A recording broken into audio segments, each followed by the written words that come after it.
Cara untuk membeli barangan di kedai buku ataupun koperasi sekolah melalui aplikasi e-kupon. Mula-mula pergi ke bahagian kedai buku. Pilih pada nama anak anda. Pilih barangan yang ingin anda beli di kedai buku. Ataupun anda ingin membeli pakej untuk anak anda seperti pakej buku pilihan darjah 2, set buku darjah 2 dan lain-lain. Sebagai contoh, saya ingin membeli baju sukan. Tekan beli sekarang.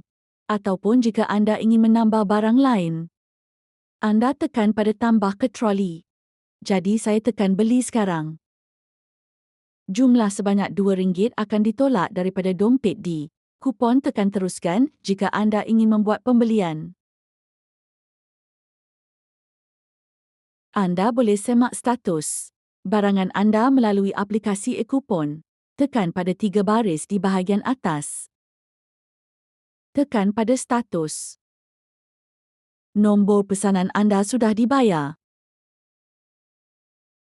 Anda juga boleh menyemak jika barangan yang anda beli sudah siap untuk diambil.